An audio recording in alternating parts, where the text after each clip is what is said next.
I've had quite a few people over the years ask me to look into targeted individuals. And I've seen stuff about it on Twitter, and I finally got around to spending about 3 days researching what a targeted individual is. And I put together a show where there's two main whistleblowers, Brian Cofron and Dr. Duncan. Dr. Duncan has worked for DARPA and the CIA, and you're going to see, I'm going to let you see, he was in charge of designing a lot of this tech for wartime against adversaries when they want to get information from them, etc. But unfortunately, he started to see that it was being used on the American people.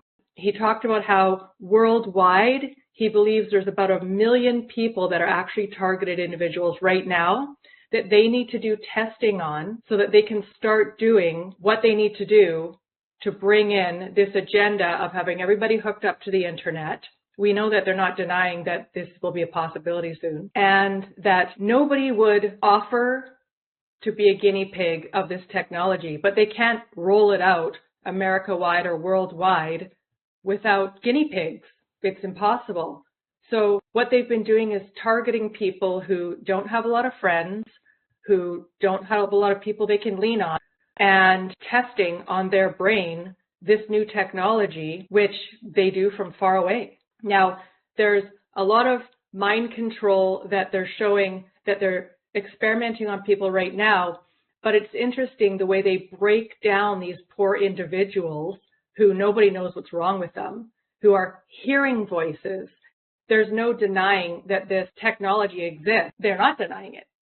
But what they're not telling anyone is that right now they are testing out this technology on individuals around the world and America and not letting them know that they're targeted individuals. And so what's happening in their brains and their minds and these weird instructions they're hearing and voices are actually coming from the CIA, but they keep us in fear about war so that we can constantly socially sort of approve, or at least half the population, of a lot of our funds, our taxpayer money, going to military operations. Well, a massive chunk of it is actually going to this, the new way that they're doing war against humanity, which is being able to just control us. They're breaking down the ego. Well, they're doing this with the mind control of the targeted individuals. It's really important that we know that this is going on so we can all wake up to the fact that they have no problem experimenting on us. We use the voice-to-skull and LDAR long-range acoustic device in the Gulf War to say this is all lay down your arms, and they believed it. So what is that? Can you explain exactly what that is, the LRAD? LRAD is a sonic long-range acoustic weapon. The V2K is a microwave weapon. You can't plug your eardrums. You can't stop the sound. Because it conducts straight to your brain. Yeah, and it makes it sound like it's coming, the sound or voice or music or whatever you want to play is coming right from the center of your head. So it works pretty well in war, and you can imagine other effects. You're getting brutalized, beaten up, all virtual. And the brain damage, unfortunately, they're going to have to work on that. But otherwise, you can literally traumatize an entire population. So targeted individuals will hear a clicking and then instruction telling them what to do.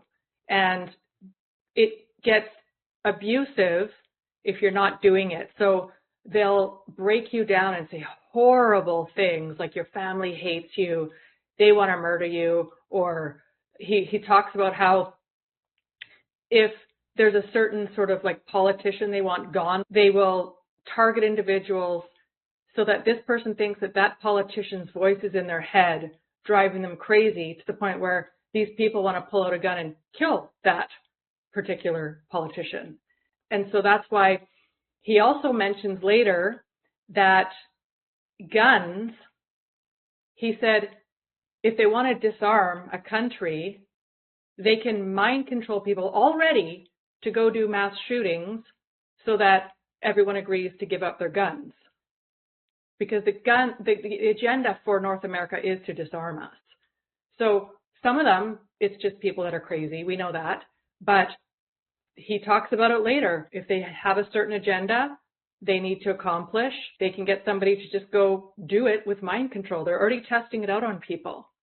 And they usually use people that are loners, weird, who you would assume might end up being a school shooter because they're picked on, they're lonely, maybe they're on drugs.